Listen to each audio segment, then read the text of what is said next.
Mengapa mengajak balita?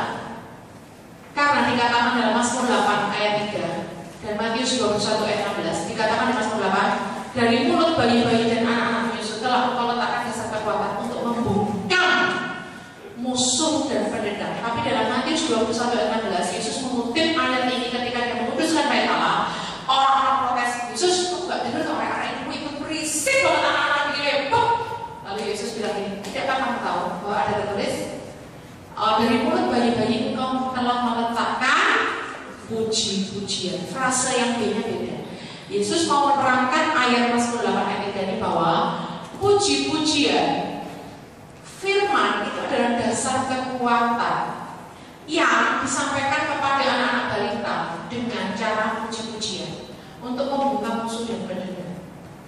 Jadi gini saudara, Nina Bobo, firman Tuhan di Nina Bobokan lewat lagu itu adalah masuk ke memori primitif mereka yang paling dalam. Itu bisa mengalahkan musuh dan pendendam. Siapa musuh kita? Bukan darah dan daging, penguasa di udara.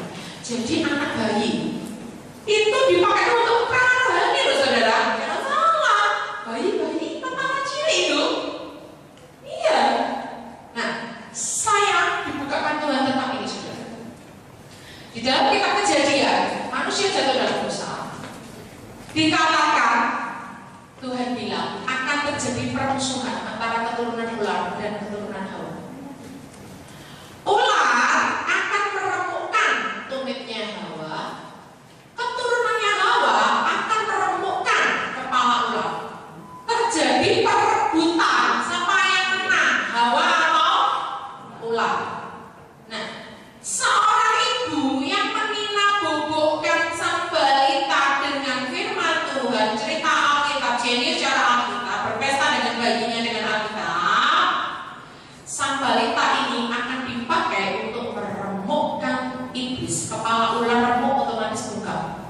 Ini hubungannya di Mazmur tadi, membungkam musuh dan pendendam. Kalau kepalanya remuk otomatis bungkam enggak? Iya. Nah, sang iblis ini akan meremukkan tumitnya sang ibu. Kalau sang ibu ini tidak memberi balita ini firman, sang ibu tidak memberi balita firman, akhirnya iblis ini akan meremukkan tumitnya ibu. Tumit ini bisa tentang jejak. Waktu ibu berjalan, waktu seorang ibu berjalan belok kanan, belok kiri, anak ini harusnya ikut jejaknya ibu. Waktu ibu bilang jangan rokok, waktu ibu bilang jangan recess, waktu ibu bilang harus belajar yang rajin, harus ketemu jangan malas, si anak ini gak mau, aku mau malas ya biarin toh, gak mau mengikuti jejaknya ibu. Kenapa? Kegagalan pendidikan tidak bisa jadi seorang anak pada saat balita. Kalau balita itu sudah pegang beres masa depannya lama. Iblis mau menghapus jejak karena di Amsal dikatakan anak yang bebal membukakan hati ibunya, bukan kata layak, ibu. Menghapus jejak tidak ada kata angkat. Menanam firman pada balita dengan lagu. Rintis kelas bayi di gereja Anda. Mengapa mengajak janin? Janin sudah merespon sejak dalam kandungan. Pendidikan pranata, merintis kelas pranata di gereja Anda. Pranata adalah primitif. Mengapa mengajak usia emas? Jangan bilang lansia, usia emas. Karena orang tua akan mendapat mimpi menurut kitab Yoel. Dan Kaleb itu pada masa tuanya merebut daerah musuh, merebut Hebron.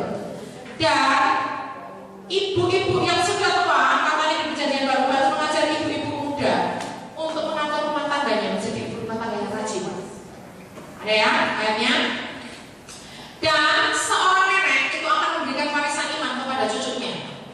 Dan Hana di masa tuanya banyak waktu untuk berdoa. Mengapa mengajak pembantu rumah tangga? Karena mereka akan menerima pencurahan Roh Kudus. Oh, iya. Yoel 2 ayat 8 dan pelayan-pelayanmu dan pelayan laki-laki dan perempuan mereka akan buren-buren aja pesta. Oh, begitu kok langsung masak di belakang. Yosua berkomitmen, aku dan keluargaku, kami akan menyembah Tuhan. Dan orang Israel menyembah Tuhan selama zamannya Yosua. Begitu Yosua mati dan orang-orang yang hidup sejaman dengan Yosua mati, mereka balik menyembah Tuhan. Artinya, komitmen Yosua sebagai seorang pemimpin itu Jadi saudara hati-hati dengan komitmen di gereja. Betapa semangatnya jika keluarga melayani Tuhan bersama-sama. Ada seorang bernama Filipus. Dia punya 4 orang anak darah. Di Kisah Rasul 21:9. Semua 4 anak cewek ini punya karunia bernubuat semua. Bagus saudara. Saya percaya kalau Filipus ini dia punya mesbah keluarga di rumah. Karena mesbah keluarga tadi sudah kita bahas melahirkan nubuatan. Nah, ini kan pujian melahirkan nubuatan. Nubuatan mesbah keluarga mencetak generasi Yoel. Ambil kesempatan waktu, jangan merampas jam saat dan berbagi saat sendiri. Mesbah keluarga sendiri, jangan barang